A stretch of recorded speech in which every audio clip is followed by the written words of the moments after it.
Bonsoir. Bonsoir, Bonsoir, Olivier Eugénie. Segbo. Bonsoir.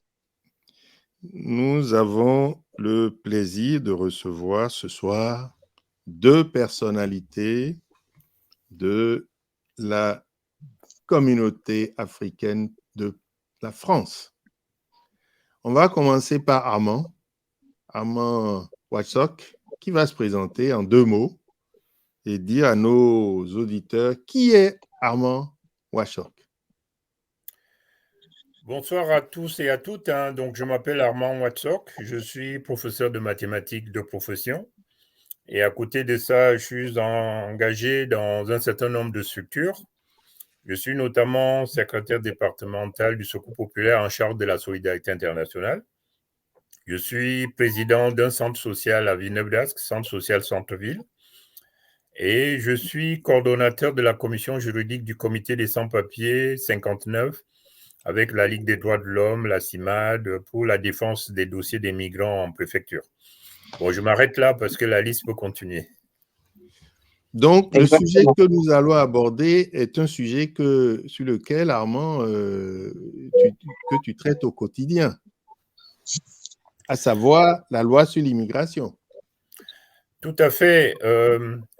Depuis l'année 94, je me suis engagé avec certains amis pour créer le comité des sans-papiers. Bon, à l'époque, on était déjà des étudiants et nous nous sommes mobilisés pour défendre nos droits. Donc, depuis 1994, j'ai suivi toutes les lois, tous les changements qu'il y a eu. Et aujourd'hui, avec la nouvelle loi, j'ai la prétention d'avoir suivi l'évolution des lois depuis les années 90 jusqu'à aujourd'hui, quoi. Voilà. Merci beaucoup. Merci, Armand. Eugénie. Oui, alors j'aimerais aussi passer la parole à notre deuxième invité, Thiambel Gimbayara, qui est journaliste. On se connaît depuis très longtemps et avec lui, nous allons commenter la deuxième actualité que nous avons choisi de commenter. Permettez la répétition. Thiambel Gimbayara, avant de prendre le débat, on y est, hein, est-ce que vous pourriez vous présenter? Oui, en 2 mots, merci de l'invitation. Thiambel Gimbayara, journaliste et migrant malien en France depuis 23 ans maintenant. Merci de cette invitation. Je suis aussi agent de l'administration diplomatique du Mali en France depuis 2015. Et voilà, merci beaucoup. Merci. Alors, avec Thiambel Ngimbayara, on va parler de cette annonce qui a été révélée hier. Donc, c'est le Burkina Faso, le Mali, le Niger, 3 pays du Sahel confrontés à la violence terroriste qui ont décidé donc de leur retrait de la CEDEAO. Et ça fait, c'est un véritable tremblement de terre, en tout cas, dans cette région-là et pour l'Afrique, en fait. Et avec Thiambel Ngimbayara et peut-être notre autre invité, on va voir un peu ce que c'est que, quelles sont en fait les conséquences suite à cette décision, on va dire, historique. Alors, j'aimerais également dire à toutes les personnes qui nous suivent actuellement sur notre page Facebook de partager l'émission. C'est très important de partager l'émission et aussi de commenter, de poser des questions. Nous sommes là pour ça. Et tous les lundis, normalement à 19h30, mais il y a toujours quelques petits soucis techniques, mais à 19h30, tous les lundis, Olivier Segbo et moi, nous commentons l'actualité africaine, française et internationale. Voilà, pour planter le décor, Olivier. Merci, merci. Et puis j'invite les internautes aussi à aimer nos pages, parce que oui, si le sujet les intéresse, c'est que vraiment ils sont là. Armand, dites-nous, Armand. J'ai lu un document qui a fait une analyse très poussée sur les 15 les 15 grands thèmes de la loi qui a été votée et qui faisait comprendre que c'est quand même une victoire du Front National, cette loi. Est-ce qu'on peut dire ça comme ça en résumé, parce qu'il n'y a un ou deux thèmes qui étaient abordés dans la campagne d'Emmanuel Macron?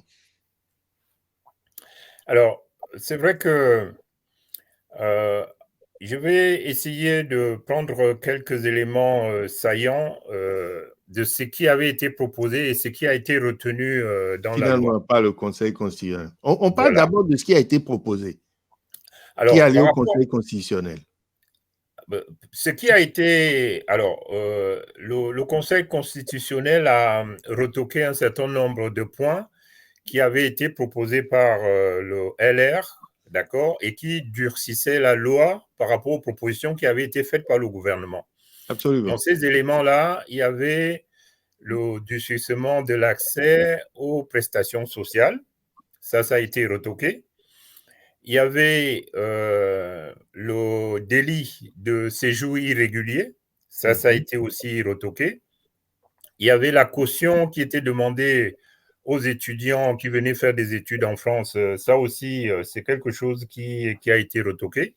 Il y a le quota qui devait être voté chaque année par l'Assemblée. Le Conseil constitutionnel aussi a retoqué ça. Voilà, donc ça, en termes d'éléments les plus importants, ça, c'est les éléments qui avaient été rajoutés pour durcir la loi et qui ont été censurés par le Conseil constitutionnel.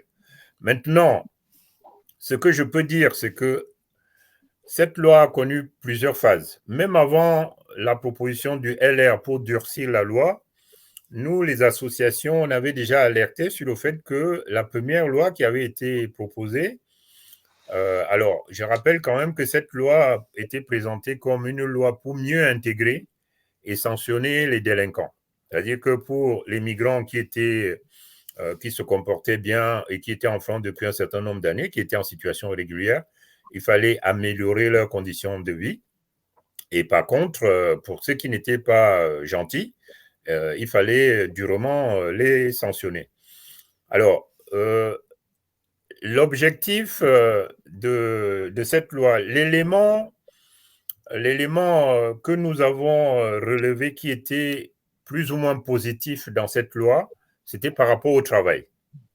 C'était par rapport au travail parce que vous et moi, vous savez bien qu'il y a certains secteurs dits en tension, oui. Il n'y a pas de Français et où il n'y a pas d'étrangers en situation régulière qui peuvent occuper les postes parce qu'il y a plein d'offres au niveau de Pôle emploi. Oui. Aujourd'hui, France Travail et qui n'avaient pas de candidats.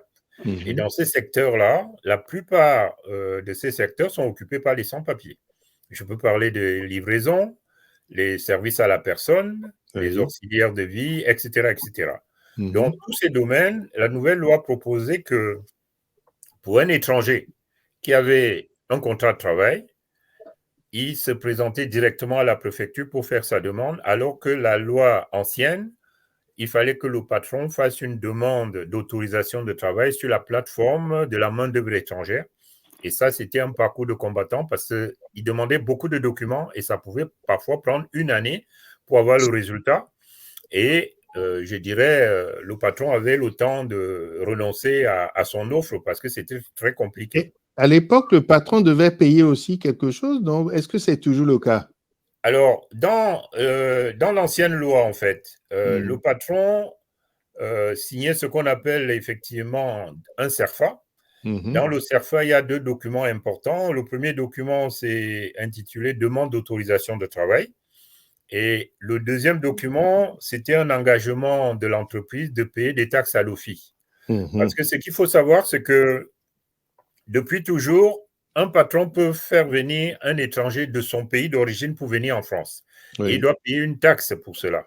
Absolument. Donc, la loi, de manière exceptionnelle, accepte que cette démarche puisse se faire même si l'étranger est déjà en France. D'accord. Et lorsque, effectivement, on fait la démarche avec des personnes qui sont déjà sur le territoire, cette taxe n'est pas annulée, elle est toujours d'actualité, effectivement. Est-ce que ce n'est pas un frein, cette taxe? La taxe n'est pas un frein parce que, pas un frein en soi. Par rapport au travail de terrain, nous, on n'a pas vu des patrons qui étaient bloqués par rapport à cette taxe. D'accord. Quand un patron avait vraiment besoin d'embaucher un étranger, la taxe, c'est entre 300 et 2000 euros. Oui, ce n'est pas non plus la mer de à boire. 2000 Voilà. euros. Ce n'était pas un élément bloquant. Maintenant, moi, je souligne ce point qui paraît positive. Encore faut-il voir les conditions d'application, les consignes qui seront données aux préfectures. Parce que le problème est Voilà. assez là. Aujourd'hui, la loi ne rend pas systématique cette obtention de titre de séjour. Par contre, c'est laissé à la discrétion, ou en tout cas, c'est au préfet d'agir pour accepter ou non le titre de séjour. Tout à fait. Ou délivrer ou non le titre de séjour. La particularité justement de la nouvelle loi dans la version salariée, c'est que tous les pouvoirs sont donnés au préfet. Ah oui. Et là, le préfet a ce qu'on appelle son pouvoir discrétionnaire. C'est Absolument. vraiment au cas par cas. Oui. D'ailleurs, il faut rappeler que cette partie concernant le travail va être expérimentée jusqu'en fin 2026. On expérimente et on ne sait pas ce que ça va donner. Donc ça veut dire quoi? Que la loi peut revenir là-dessus? Expérimentation, ça suppose qu'on regarde comment ça va fonctionner. Si ça va bien, on va peut-être l'étendre. Si ça ne va pas, on peut revenir sur ça pour améliorer ou pour durcir. On n'en sait rien. Mais ce qui est sûr... Ça, c'est le premier point positif. Quel autre point positif il y avait dans cette loi pour les étrangers vivant ou avec ou sans papier en France? Quel autre point positif il y avait? Sincèrement, oui. Le seul point positif, entre guillemets, que j'avais vu, c'était par rapport à cette histoire de travail. D'accord. Tous les autres points étaient un recul par rapport à la loi actuelle, enfin l'ancienne loi. Eugénie? Je peux donner quelques exemples. Hein. Je peux donner quelques exemples. Là, au niveau du regroupement familial, un étranger qui travaille en France et qui est là depuis 18 mois peut déposer une demande à l'OFII pour faire venir sa famille. La seule condition qu'on lui exige, c'est d'avoir un logement décent qui peut accueillir sa famille. Alors, si effectivement il n'a pas d'enfant, mais un F1 avec une chambre, ça peut aller. Mais s'il a un enfant, il faut avoir une chambre supplémentaire. Si c'est 2 garçons ou 2 filles, une chambre peut suffire pour 2 enfants. Mais si c'est un garçon et une fille, il faut avoir des chambres séparées, etc. Bon, bref, cette condition-là, une fois qu'on a déposé son dossier, on a le travail avec 12 fiches de paie et le logement qu'il faut, on pouvait déposer sa demande. Et au bout de 4 mois à 1 an, on avait la réponse pour faire venir sa famille. D'accord. Alors, le problème, c'est que l'esprit, là c'est notre analyse en termes d'association du terrain, l'esprit de la loi, c'était de ramener le maximum au niveau du travail. C'est-à-dire que petit à petit, faire en sorte que toutes les cartes vie privée et familiale soient limitées au maximum et qu'on se rabatte sur le travail. Alors, ça peut apparaître, comme je l'ai dit, comme une bonne chose. Ça va permettre aux personnes d'avoir facilement une carte de travail. Mais la vigilance que nous, on apporte par rapport à ça, c'est de dire, premièrement, on donne beaucoup de pouvoir aux employeurs. C'est-à-dire que tu auras un titre de séjour pour un emploi et tu ne peux pas changer du jour au lendemain. Pourquoi? Bah non. Une fois que le titre de séjour est accordé, il n'est pas attaché à un employeur. Alors, la loi ne le dit pas. Là, je me permets justement d'apporter des précisions là-dessus. Je vais parler de la nouvelle loi et après de l'ancienne loi. La nouvelle loi dit, si un sans-papier, si un migrant a un contrat de travail avec une entreprise en tension, il peut déposer sa demande au niveau de la préfecture. Bien sûr. La règle, c'est que l'ancienne règle, c'était que tu travaillais 2 ans avec l'employeur et après 2 ans, tu pouvais changer de travail, tu pouvais aller n'importe où. Mais dans la nouvelle loi, c'est flou. Il n'y a rien qui est précisé. La seule chose, c'est que si tu perds ton travail avec cet employeur, tu perds tes papiers. Et le fait que ce soit expérimenté que sur 2 ans, ça nous inquiète en plus parce qu'on attend avec impatience le décret d'application. Parce qu'il y a la loi, après il y a le décret d'application que le ministre envoie au préfet pour leur dire voilà le sens qu'on donne justement à comment vous devez appliquer les choses. Oui. Eugénie? Alors, il y a un député du Rassemblement national qui a dénoncé jeudi dernier donc cette nouveauté, on va dire. Il dit en fait que le gouvernement a fait croire aux Français qu'il les entendait sur cette question de migration, mais en fait, il dit que non, cela donne l'image d'un gouvernement qui n'écoute pas les Français et qui est dans la tambouille politique. Voilà. La version initiale du texte qui a été validée est pro-immigration. Donc, en fait, pour le Rassemblement national, en fait, ils n'ont pas été écoutés. Monsieur Macron n'est vraiment pas à l'écoute des Français. Qu'est-ce que vous répondez à ça? Je répondrai que ça, c'est la démagogie. C'est la démagogie parce que Madame Le Pen, j'aimerais l'avoir en face de moi pour lui dire ce que je pense. Honnêtement, même Madame Le Pen, elle utilise, je dirais, la misère de la situation de certaines personnes pour se faire son parcours politique. Parce que la réalité, c'est quoi?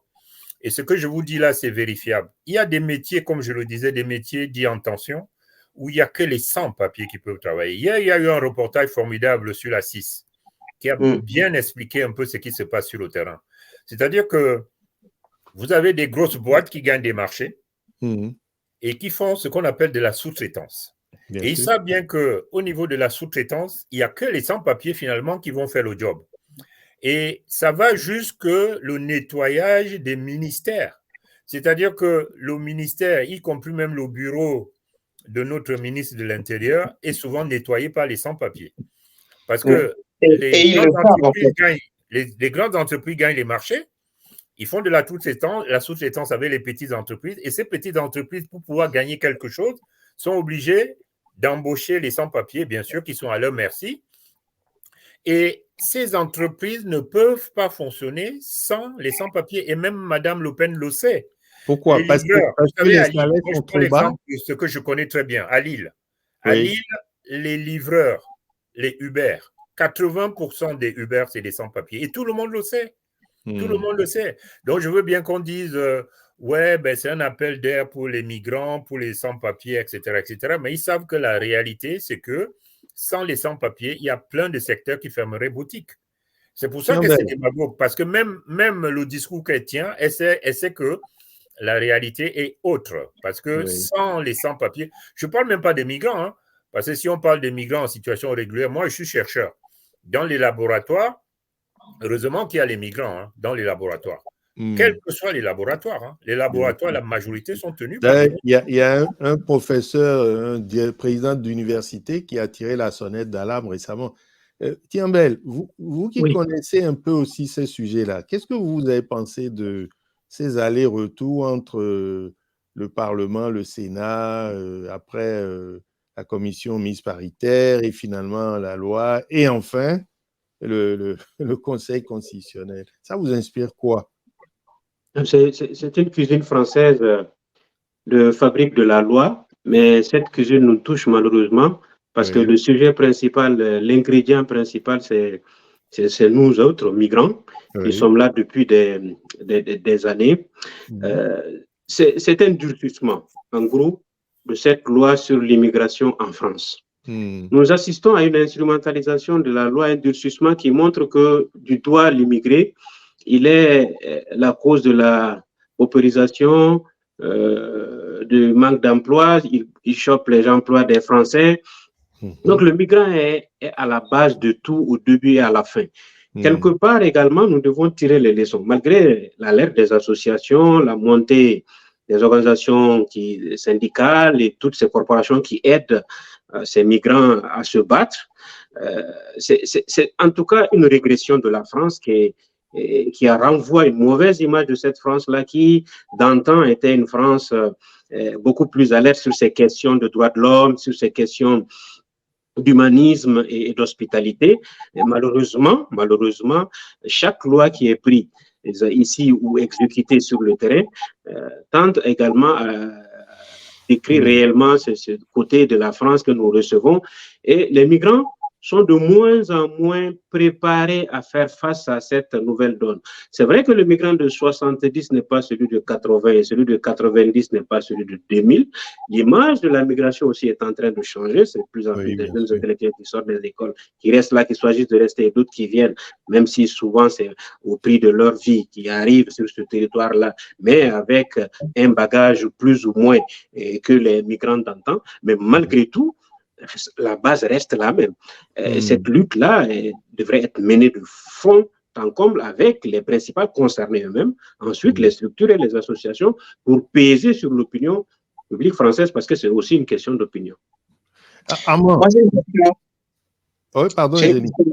Oui, quelles seraient les conséquences si Marine Le Pen, si le Rassemblement national gagnait les prochaines élections sur cette situation des migrants, en fait?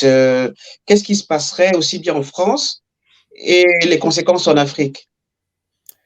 Alors, moi, je vais vous dire mon point de vue, hein, qui est peut-être discutable. Au point où on en est, les choses ont été tellement banalisées que sur les problèmes de migration, Marine Le Pen ne me fait pas plus peur que les autres. Parce que regardez la concurrence depuis un certain nombre d'années qui s'est mise en place. C'est qui est-ce qui va être le plus dur, le plus méchant avec les migrants, avec les sans-papiers. C'est une course. Il y en a même qui ont dit, je ne citerai pas de nom, Marine Le Pen est molle. Elle est molle par rapport au problème de migration parce que nous, on est des durs. Donc, on est dans cette course cynique-là qui fait que, honnêtement, si je me base un peu sur ce qui s'est passé en Italie, d'accord, la chef du gouvernement en Italie, elle est, voilà, Giorgia Meloni. Meloni, c'est une marine. Elle était même plus dure que Marine. Mais quand on voit aujourd'hui elle est au pouvoir, les problèmes des migrations, quand je fais le bilan, ça me fait rigoler. C'est pour ça que je disais tout à l'heure, ces gens-là… Elle a dit qu'elle devait faire venir 425 000. Mais justement, c'est pour ça que je dis, c'est un cynisme politique, c'est-à-dire qu'il y a beaucoup de gens, y compris Marine Le Pen, qui disent des choses, mais elle sait bien que dans la réalité, elle ne peut pas mettre ça en place. Elle ne peut pas mettre ça en place. Parce que Marine Le Pen, je ne pense pas qu'elle aura le courage de fermer les entreprises de services qui sont tenues par les sans-papiers. Parce que si elle ferme les frontières, effectivement, ben, ces secteurs ne pourront plus fonctionner. Donc, c'est vraiment un problème de démagogie. Moi, je n'aimerais pas qu'elle soit au pouvoir, mais même si elle est au pouvoir, pour les problèmes de migration, elle ne fera rien du tout. Elle ne fera rien parce que c'est un problème de réalité. Et moi, je fais un pronostic. Oui. Dans quelques années, notre pays, la France, va payer pour faire venir des migrants. C'est-à-dire que les pays d'origine des migrations vont s'organiser de telle sorte que, à l'image des footballeurs, où on paye des grosses sommes pour avoir des bons footballeurs, pour faire venir des migrants, ce ne sera pas aujourd'hui la course pour dire les migrants prennent le risque d'aller dans les déserts, la Méditerranée, et mettre leur vie en danger, mais ça va se monnayer comme à la bourse. Ça, c'est un pronostic que je fais et je suis sûr que ça va aller comme ça, quoi. Parce qu'on a des secteurs qui ne peuvent pas fonctionner sans les migrants, qui ne peuvent pas fonctionner sans les sans-papiers. Le jour où ce circuit-là va s'organiser avec les pays d'origine, c'est de l'or. La jeunesse africaine, c'est de l'or. Et c'est des choses qui vont se vendre à des prix que vous ne pouvez pas imaginer. Ça, c'est mon pronostic. On en reparlera dans quelques années. Eugénie? Oui, mais là, il y a quand même, comment dire ça, quand j'écoute les Français, en tout cas ceux que je regarde sur les réseaux sociaux, les commentaires des Français, je vois des Français aujourd'hui qui sont aigris, qui sont vraiment profondément déçus des hommes politiques, déçus de M. Macron, et qui cherchent en fait un bouc émissaire et qui sont convaincus que dans la mesure où il y aura moins de migrants, quand je parle de migrants, donc c'est les immigrés clandestins, quand il y en aura moins, les Français se porteront mieux. Et en même temps, c'est un peu normal, dans nos propres pays, si on voyait des personnes qui viennent de l'étranger et qui s'installent devant la mairie du pays, qui s'installent dans les rues de façon sauvage, je pense qu'on aurait le même comportement de négativité des Français. Alors, sur l'analyse, je peux être d'accord avec vous, mais ce n'est qu'un ressenti. Pourquoi ce n'est qu'un ressenti? Vous savez, moi, je côtoie plein de Français, des communistes, même aux gens d'extrême droite. Moi, je ne fuis pas les gens du Front National. J'ai des collègues qui sont du Front National, hein, du Rassemblement. J'adore discuter avec eux. Mais c'est des gens, ils ne discutent pas 5 minutes avec moi. Ils sont partis. Parce que le problème, c'est qu'on est dans un monde où le côté psychologique est important. C'est-à-dire que moi, je suis français, je suis dans ma galère. Au lieu de trouver des solutions à mon problème, on me dit « Non, mais attends, tu es un bon gars, tu es compétent, tu es bien, c'est parce qu'il y a le migrant qui a pris ta place. » On développe ça, mais ça me donne un peu de baume au cœur pour me dire « Mais finalement, je ne suis pas si mal que ça. S'il n'y avait pas des migrants, ben, je serais bien parce que j'aurais une place. » Ils savent bien que ce n'est pas vrai, parce que quand tu regardes la réalité, je parlais des métiers en tension. Les métiers en tension, ça veut dire quoi? Ça veut dire qu'il n'y a pas de Français, il n'y a même pas de migrants en situation régulière qui peuvent occuper ces postes-là. Donc, dire que les émigrés prennent, les sans-papiers prennent les places des Français, c'est du mensonge. C'est du mensonge. Non, mais et après, vraiment, l'autre chose que je peux dire aussi, je terminerai oui, par ça, c'est oui, que oui. dans la réalité, c'est vrai, partout, il y a des bons et des mauvais. Il y a des bons, des moins bons et des mauvais. Partout, que ce soit des Français blancs, des Noirs, des Arabes, partout, il y a le tiers, tiers, tiers. Maintenant, ce qui n'est pas normal, c'est de mettre l'accent sur ce qui ne va pas. Parce que les migrants ou les sans-papiers, il y en a des mauvais, mais il y a des bons. Et moi, je vous assure, il y a plus de bons que de mauvais. Mais le problème, c'est qu'on insiste. Nous en sommes convaincus, nous en sommes convaincus. Oui. Tout à fait. Eugénie, je posais la question à Tiambel. On a vu ce qui s'est passé quand les migrants, les réfugiés ukrainiens sont arrivés en France. Les préfets ont reçu pour consigne de leur trouver des logements. Ils les ont trouvés. Les préfets ont reçu pour consigne de leur trouver des emplois. Ils les ont trouvés. Les préfets ont reçu pour consigne de faire bouger les compagnies de transport, genre RATP, Transdev et d'autres. Ils les ont trouvé de l'emploi. Donc, ça veut dire que les emplois existent. Et pourquoi est-ce que les gens ne vont pas chercher ces emplois-là, d'une part, et pourquoi est-ce qu'ils s'attaquent forcément aux migrants comme étant celui qui vient leur piquer les emplois? Parce que clairement... Aux migrants d'origine africaine. Et c'est là où je veux finir avec Tiambel. Est-ce que derrière tout ce tapage de lois et tout, il n'y a pas une loi spécifique? On n'ose pas le dire en France parce qu'on est dans un pays droit de l'hommiste et tout, et on ne peut pas accuser l'État d'être raciste. Mais j'ai l'impression vraiment qu'on fait une loi contre les Noirs, contre les migrants noirs. Vous touchez du doigt la problématique essentielle. Il y a une politique à la tête du client. Et cette crise ukrainienne nous a vraiment ouvert les yeux là-dessus. Elle était flagrante. On a de façon flagrantement exprimé ce besoin-là et ressenti ça comme tel. C'était un élan raciste qui n'était jusque-là pas épousé légalement ou qui était dans le discours politique. Dans le discours politique, on pouvait le développer, ça pouvait passer inaperçu, mais là, pratiqué par l'État au plus haut sommet, et là, ça démontre complètement que c'est une politique raciste, inhumaine, et une politique qui nous marginalise. Donc, en guise de réaction à cela, je vais vous montrer aujourd'hui de toutes les façons qu'on est entré, on a dépassé un certain seuil qui était jusque-là toléré. On avait connu une France ouverte, une France des Lumières, une France où la gauche lutte pour rétablir l'équilibre social. Et ça, on l'a perdu avec les changements au niveau politique de la France qui sont liés aux raisons internes. Et cette nouvelle dynamique et cette logique ukrainienne nous ouvre vraiment un boulevard vers lequel on n'a plus d'autres initiatives alternatives que de s'organiser, que de s'unir, de faire un front commun de notre côté, au plan politique, au plan associatif, au plan institutionnel, pour répondre à cela. Et malheureusement, cela n'est pas du jour au lendemain. Vraiment, ça prouve, votre question prouve à suffisance que ce n'est pas le travail qui manque. Et le noir, les migrants africains, les migrants venus de l'Afrique subsaharienne est montré du doigt et indexé aujourd'hui et combattu par l'État en tant que tel. Donc, vraiment, c'est regrettable et ce n'est pas l'image, encore une fois, de plus de la France. Armand, vous qui êtes sur le terrain, qui côtoyez, qui traitez ces questions au quotidien, est-ce que c'est le ressenti que les gens ont sur le terrain? En fait, la première remarque que je voulais faire, c'est qu'il y a beaucoup de gens qui parlent au nom des Français. Et je ne sais pas parfois de quel Français ils parlent. Parce que les gens disent les Français. Là, j'entends 87% de Français sont pour durcir la loi sur l'immigration et tout ça. Nous, on est sur le terrain, il y a des Français qui sont cool, hein, Parce que moi, je ne mélange pas les gouvernants et les Français. Absolument. Et il y a beaucoup de gouvernants qui parlent au nom des Français. Maintenant, sur la question ukrainienne, moi, je reste prudent.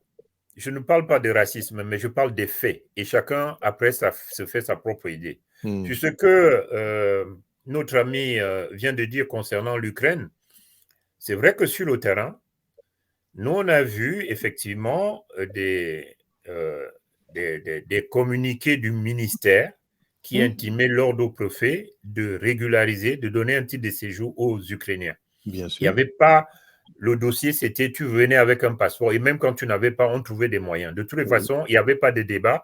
Tu avais un titre de séjour, tu avais un logement et même l'emploi. Moi, je connais des situations où les Ukrainiens choisissaient les emplois.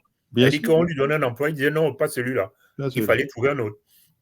Alors, à côté de ça, nous, on a accueilli dans le Nord, par exemple, j'ai recensé, il y avait une trentaine d'étudiants africains venus d'Ukraine. À Kiev. Oui, il y avait des étudiants qui faisaient des études d'ingénieurs, il y avait des médecins, alors parmi eux, il y avait des Algériens, des Marocains, des Camerounais, des Togolais, enfin vraiment plusieurs nationalités différentes. Mais au final, ces étudiants, la majorité ont eu des refus d'un titre de séjour. On leur a demandé de repartir dans leur pays d'origine, alors qu'ils avaient trouvé une inscription en France pour continuer leurs études. Et pour un peu appuyer ce que disait le camarade sur le traitement à géométrie variable, qui ne dit pas son nom, mais chacun se fera sa propre opinion. Et je reviens sur ce que disait Eugénie tout à l'heure sur le sentiment de repli identitaire ou nationaliste. Moi, je suis d'origine camerounaise. C'est vrai que ce côté de l'étranger, remettre la faute sur les étrangers, moi, j'ai combattu ces idées-là au Cameroun et je continue à les combattre aujourd'hui. Mais la réalité, c'est que la vraie solidarité, quand je vois le nombre de nationalités qu'il y a au Cameroun, des gens qui sont là depuis des années, avec qui on a grandi, mais pour moi, c'est mes frères. C'est-à-dire que je ne vais pas juger un Togolais, un Nigérian qui est au Cameroun parce qu'il est Nigérian. Je vais le juger parce que c'est une personne. Quand il est formidable, j'applaudis. Je dis, mon frère, tu es super. Quand il fait une faute, je lui dirai, je te dis la vérité, ce que tu as fait là n'est pas bon. Mais l'histoire de Nigérian ou pas Nigérian, j'ai en face de moi un être humain avec qui je vis. S'il est bon, c'est bon. S'il n'est pas bon, ben voilà, on lui fait des reproches et on essaie d'avancer. Mais je ne veux pas m'appuyer sur sa nationalité pour dire ben, il a fait du mal parce qu'il est nigérian, quoi, tu vois. C'est là où il y a une différence. Et moi, j'ai des amis français blancs. D'ailleurs, je m'amuse à les appeler, ben, vous êtes des blancs noirs. C'est une façon de dire que, d'ailleurs, je leur dis souvent, franchement, vous êtes même mieux pour l'Afrique que certains noirs. C'est là aussi, c'est un autre sujet. Hein. Ce n'est pas parce qu'on est noir qu'on est forcément bon pour l'Afrique. Hein. Ah ben non. Alors, il y a certains de nos frères qui sont pires, qui sont vraiment la négation des négations pour l'Afrique. Donc, c'est un problème de valeur et de culture. Là, il ne faut pas l'oublier aussi. Hein. Le simple fait d'être noir ne suffit pas à défendre les... Armand, deux mots. Il y a souvent... Oui, Eugénie, pardon. Oui, Olivier, pardon. Alors, il y a souvent une expression d'un ancien politique très respecté, M. Rocard, qui disait « La France ne peut pas accueillir toute la misère du monde ». Et c'est tellement bien dit, c'est tellement bien dit, c'est une formule qui fait tellement... qui est tellement chic, sexy et même fondée, que beaucoup de Français se disent oui, on ne peut pas accueillir toute la misère du monde. Est-ce que la France accueille toute la misère du monde? Ça, c'est ma question. Et comment casser ce préjugé-là? Alors, pour moi, la France n'accueille pas toute la misère du monde. Déjà, une correction, la phrase de Rocard est souvent prise à moitié. Il y a une suite. Et la France doit prendre sa part. Il faut qu'elle prenne sa part. Voilà, il y a quand même, elle ne peut pas accueillir toute la misère du monde, mais elle doit prendre sa part. La réalité, sans rentrer dans ce débat qui est très long, c'est que, honnêtement, il y a des études très sérieuses qui prouvent que quand on fait la part des choses entre ce que la France donne aux étrangers et aux pays étrangers et ce qu'elle prend à ces pays, c'est largement positif pour la France. Je peux résumer ça Eh simplement. ben, c'est sur ces mots qu'on va finir Voilà, ce débat. c'est ça, La c'est le France résumé que je peux faire majoritairement à ce niveau-là pour bénéficiaire. dire que, en fait, la France n'accueille pas la misère du monde. Parce que quand tu fais une balance, comme on dit, la balance Oui. économique, tu regardes ce que tu reçois et ce que tu donnes, ben, Oui. si tu restes positif, tu ne vas pas dire que tu accueilles la misère du monde. Moi, dans ma permanence, j'ai reçu dernièrement un jeune Nigérian qui était pêcheur dans son pays. Et là, une réalité. Il était pêcheur. Il m'a raconté sa vie. Il ne pouvait plus vivre de la pêche parce que tous les fleuves, toutes les rivières étaient polluées par le pétrole. Par le pétrole. Par le pétrole. Il ne pouvait plus vivre de sa pêche. Et c'est quelqu'un qui est, je ne sais pas moi, il est à la 6e génération de pêcheurs, quoi. Et il parlait en pleurant du fait qu'il ne pouvait plus vivre de la pêche. C'est comme beaucoup de Sénégalais qui ne peuvent bien sûr, parce que ça, c'est des sujets, on n'en parle pas rien assez. parce que les chalutiers pêchent le gars est pêcheur, il est pêcheur depuis les arrière-parents, et là, il est obligé d'abandonner cette culture-là, ce travail, parce qu'il ne pouvait plus vivre de ça. Il arrive là, et moi, c'est là où je défends les exilés économiques, hein. Parce que parfois, quand on parle d'asile politique, on dit, ah oui, mais il y a des exilés, les vrais politiques, les vrais exilés et les faux qui sont des exilés économiques. Moi, je dis, il faut revendiquer le fait qu'il y ait des exilés économiques. C'est l'exemple que je viens de donner. Un pêcheur qui ne peut plus vivre de sa pêche, qui est obligé de venir en Europe pour trouver une vie meilleure, moi, je le mets au même niveau que les réfugiés politiques. Hein. Bien sûr. On a le cas des Sénégalais là, qui ne peuvent plus pêcher. Bien sûr. Voilà. Bon, on va passer au sujet suivant, si vous voulez bien. On aura un mot de conclusion tout à l'heure. Restez avec nous. Eugénie, on a eu un cataclysme, là, Eugénie, là, ce week-end. Qu'est-ce qui s'est passé? Alors, ce qui s'est passé, c'est que 3 pays qui sont dirigés par ce qu'on appelle des hommes forts, très forts, même des militaires, ont décidé de leur retrait de la communauté économique des États d'Afrique de l'Ouest. Donc, les pays sont le Burkina Faso, le Mali et le Niger. C'est un coup de tonnerre, en fait, parce que il y aura des retombées, il y aura des conséquences. Alors, si déjà ils sortent de ce giron, est-ce que ça veut dire que la question du franc CFA va être prise à bras-le-corps? Parce qu'en fait, moi, ce qui me marque, c'est leur façon, c'est-à-dire qu'ils décident et c'est effet immédiat. Effet immédiat. Est-ce que la suite, c'est ils sortent du giron franc CFA, effet immédiat? Quelles seront les conséquences? Ils n'ont pas abordé le sujet, Eugénie. Oui. C'est pour ça que, en fait, il y a deux. Après, on passe la parole à nos invités. Ce qu'il faut rappeler, il y a la CEDEAO, qui est une institution d'intégration sous-régionale qui comprend plein de pays, le Nigeria, le Ghana, la Côte d'Ivoire. Mais il y a l'UEMOA, qui est l'Union monétaire ouest-africaine, qui comprend certains pays, mais pas tous ceux de la CEDEAO. Donc, le fait de dire qu'ils sortent de la CEDEAO ne veut pas pour l'instant dire qu'ils sortent de l'UEMOA. Mais en tout cas, oui.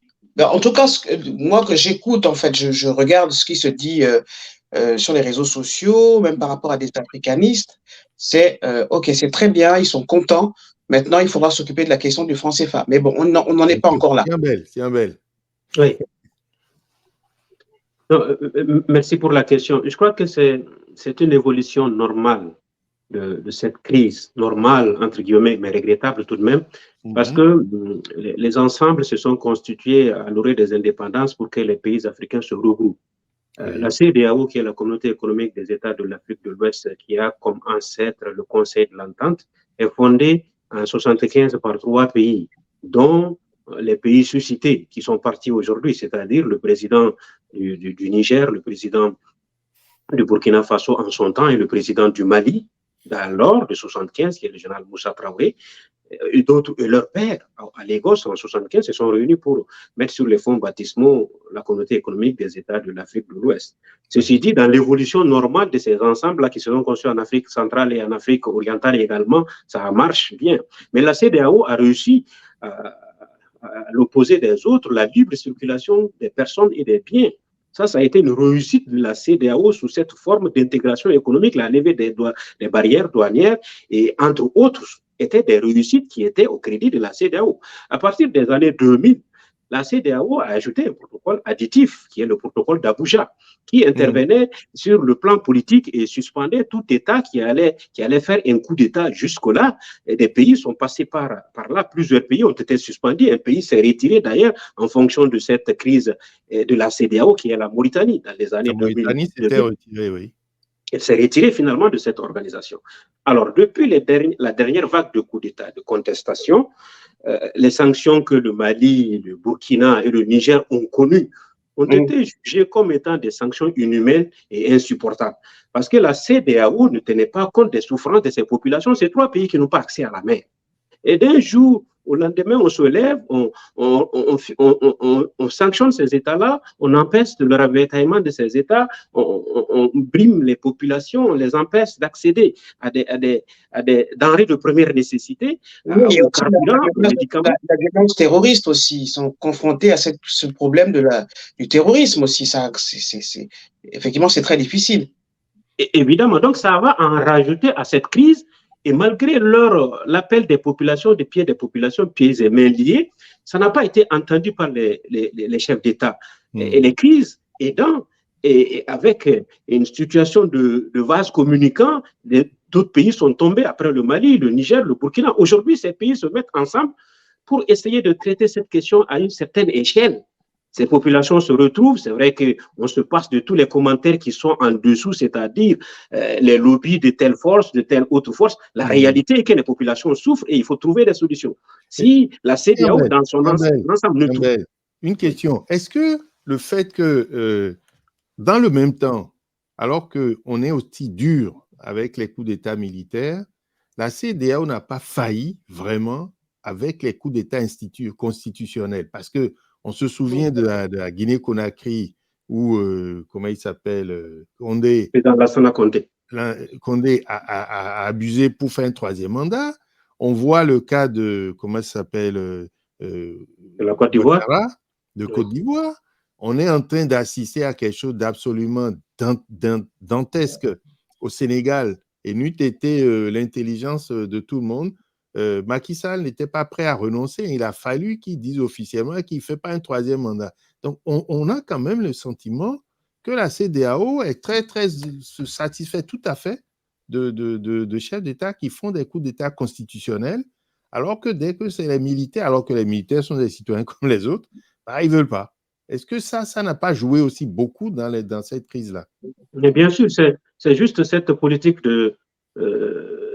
ambivalente qui ne se comprend pas de 2 poids 2 mesures par rapport à, d'une part, la sanction apportée dans ce protocole additif aux pays qui ont connu des coups d'État et d'autre part des pays qui ont connu des changements institutionnels qui est adopté, qui passe comme une lettre à la poste. C'est toute cette injustice-là qui est remontée. Et encore que dans les textes de la CEDEAO, il n'écrit nulle part qu'il faut sanctionner un pays et l'empêcher de s'approvisionner, geler ses avoirs et entre autres décisions qui ont été prises, qui étaient vraiment des décisions injustes. Donc l'AES est né dans cette crise, dans cette dimension-là. Et donc maintenant, sortir de l'AES, sortir de la CEDEAO par ces 3 pays-là peut être jugé aujourd'hui par rapport au texte de la CEDEAO, par rapport à la procédure, par rapport à la situation géopolitique de notre zone, peut être jugé comme étant un moyen de pression quelque part. Et même si les textes de la CEDEAO disent quand même... Ils vont quand même rester au final, c'est ça, vous voulez dire? C'est-à-dire que légalement, les textes de la CEDEAO disent qu'il faut quand même prévenir 1 an avant. Oui, un an, oui. Ces pays étant suspendus de la CEDEAO, d'ailleurs, comment un pays suspendu peut-il sortir? Est-ce que ce cas est traité par les textes? Il va falloir qu'on interroge les juristes pour qu'ils nous ramènent tout ça. Mais en réalité... donc ils n'y sont plus. Ils sont suspendus par rapport...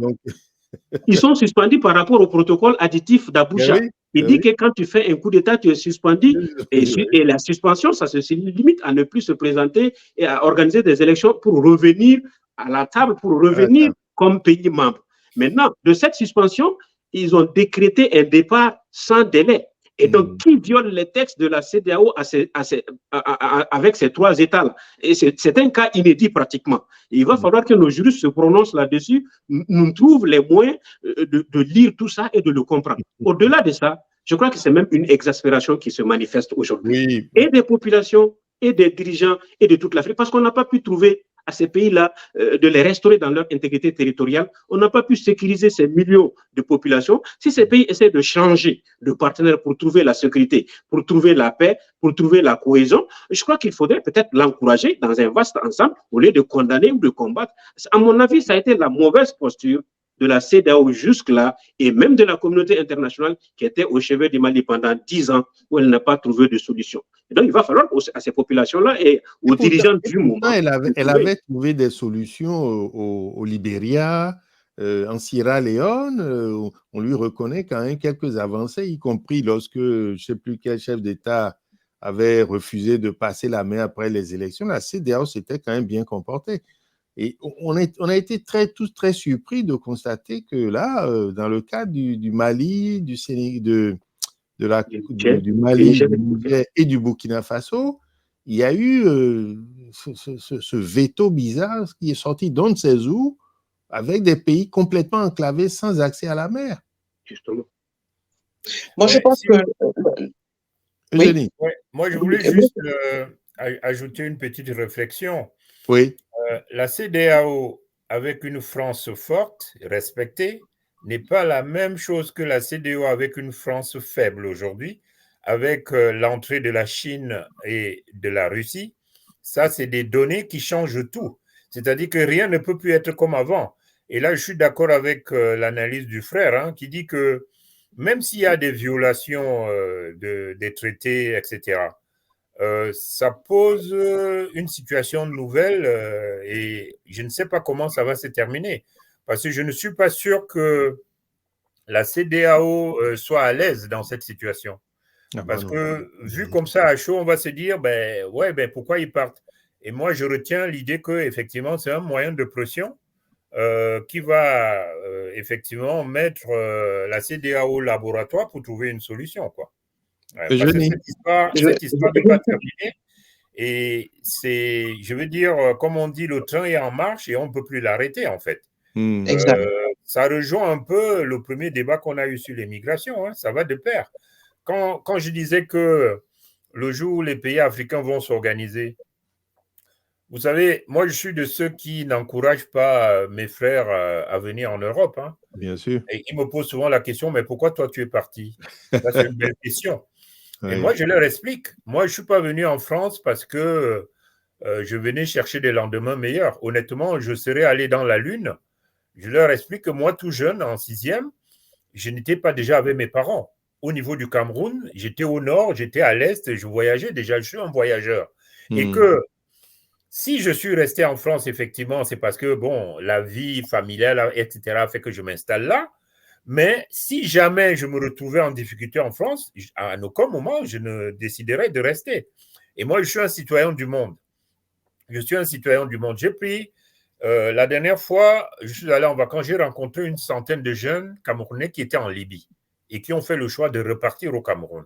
Et là, en ce moment, on est en train de monter des projets pour les aider à monter des choses concrètes, non seulement pour s'en sortir, mais aussi de donner un message aux autres pour dire, au lieu de mettre votre vie en danger, aller prendre le désert, etc., si vous avez des moyens et que vous montez des choses sur place, mais s'il vous plaît, n'allez pas mettre vos vies en danger, quoi. Donc, il y a tous ces débats-là, en fait, et qui est en route, et je pense qu'on ne peut pas l'arrêter, quoi. Merci Armand. Eugénie? Oui, je suis totalement d'accord avec ce que dit Armand, dans la mesure où, en fait, je me dis que c'est un coup de tonnerre, mais c'est une façon de dire aux dirigeants actuels qui ont encore des réminiscences de gouvernance à l'ancienne, assertis de « ouais, on écoute la France, c'est quand même la France, etc. » C'est une façon de dire « on sort de là, on fait un effet d'annonce pour dire « c'est terminé ». Maintenant, on prend une véritable indépendance. On en paye le prix parce que ce sera difficile.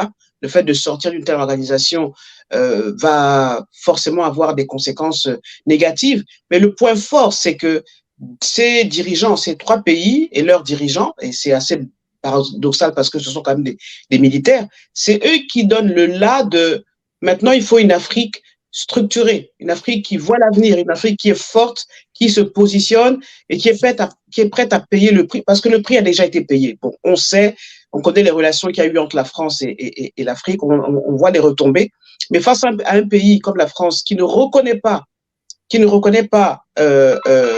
justement, qui ne reconnaît pas la valeur de l'Afrique, qui ne reconnaît pas même la valeur de cette histoire qui est douloureuse, mais également cette belle histoire, forcément les Africains, en tout cas ces pays-là, disent « Ok, on prend notre destin en main et voilà, on avance ».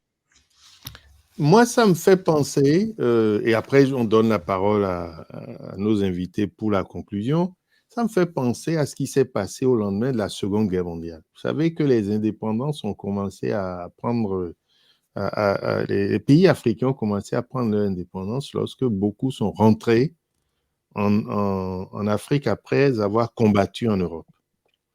Au lendemain de la Seconde Guerre mondiale, la plupart de ce qu'on appelle tirailleurs sénégalais, qui venaient d'un peu partout, se sont dit, nous avons combattu pour défendre un pays qui, à l'époque, était censé être le nôtre.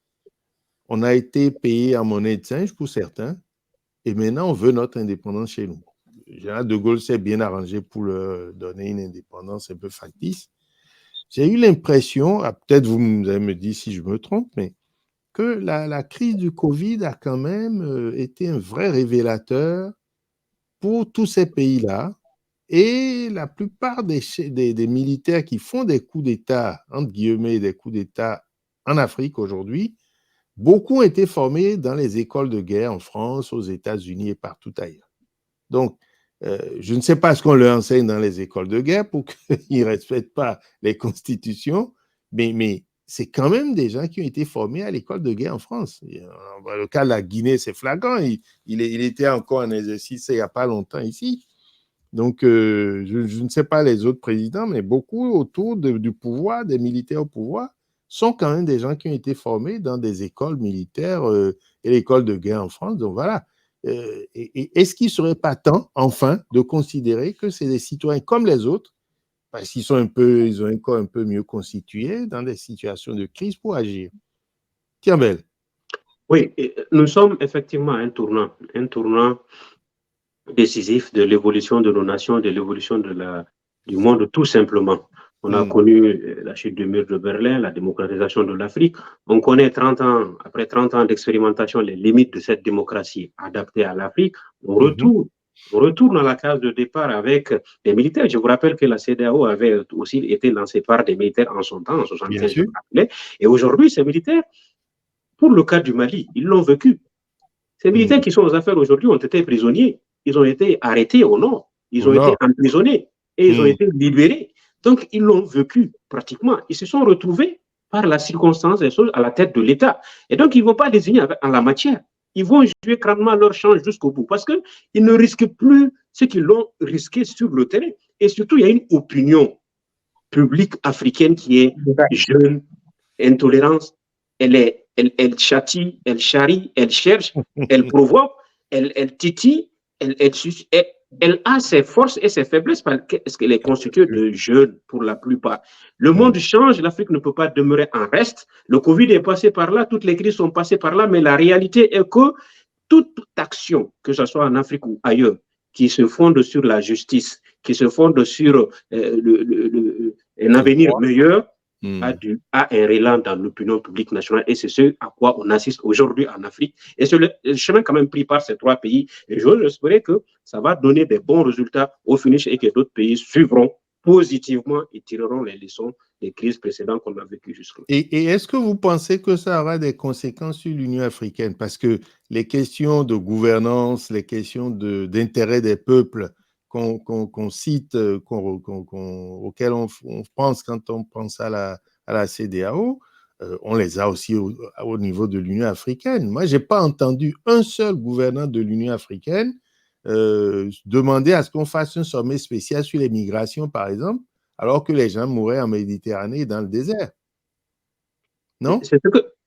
C'est C'est ce que je disais tantôt, c'est un tournant. La CEDEAO a vécu sa crise et je ne sais pas si la mutation de l'Union africaine, l'OUA, a pu résorber toutes les difficultés de gouvernance. Malheureusement, c'est la limite. Aujourd'hui, c'est le cas de la CEDEAO. Demain, ça peut être la CEMAC. Après-demain, c'est d'autres organisations qui vont être... En tout cas, le monde change et aujourd'hui, si les organisations ne s'adaptent pas, eh bien, les hommes qui l'ont fait défieront ces organisations-là pour mettre des outils de leur temps pour faire face aux difficultés, tout simplement pour faire face aux crises. Merci beaucoup. Le mot de la fin, Eugénie? Le mot de la fin, j'aimerais le distribuer à ces messieurs.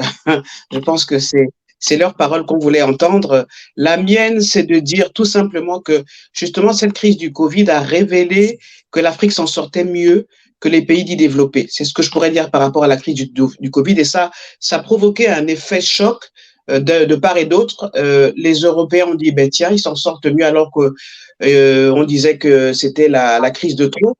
Et du côté de l'Afrique, on a vu des personnes, des scientifiques se mobiliser pour dire nous avons nos solutions thérapeutiques pour contrer cette maladie. Et les États africains, faut le dire, pour la plupart s'en sont mieux sortis, à mon avis, que les États européens. Voilà, ce sera mon mot de la fin.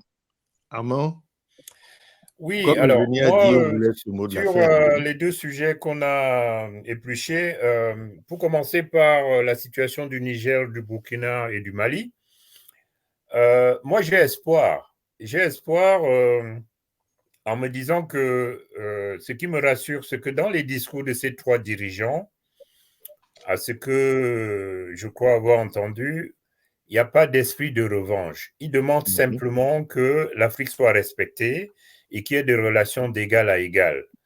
Alors, la seule chose qui est dommage, mais qui est mon souhait, en fait, ce serait mes voeux là pour 2024, ce serait que ce ne soit pas forcément les militaires qui aient cette vision-là. Parce que ces trois pays-là ont une bonne vision pour moi, pour l'Afrique. Mais mon rêve, c'est que cette vision soit aussi, je dirais, revendiquée et accaparée par la société civile, pas forcément des militaires, quoi. Ça, c'est la première observation. On n'a pas intérêt, l'Afrique n'a pas intérêt que la France sombre. Hein. Ça, c'est aussi une chose que je voulais rappeler. Nous n'avons pas intérêt que la France sombre. Si la France sombre, je veux dire... Évidemment. Nous avons nos vies ici, nous avons nos enfants. Contrairement à ce que certains croient, on a tout à fait intérêt à travailler la main dans la main. Et ces trois pays-là demandent simplement des relations normales. Et quand la sœur parlait de coups de tonnerre, elle a raison et pas raison en même temps. C'est-à-dire que c'est tout simplement, ils demandent ce qui devrait se passer normalement. C'est ça.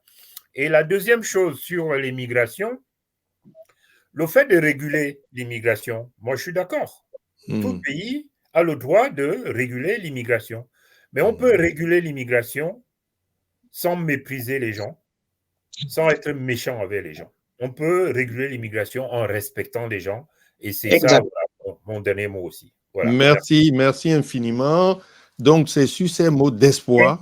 Belle n'a pas donné son mot de fin? Ah, si, il l'avait déjà fait. Ah, si, il l'a donné. C'est sur ces mots d'espoir. Donc, j'ai retenu, nous ne demandons pas l'effondrement de la France parce que nous avons aussi une relation de partenaire à avoir avec la France. Et deuxièmement, on peut réguler l'immigration sans mépriser les gens.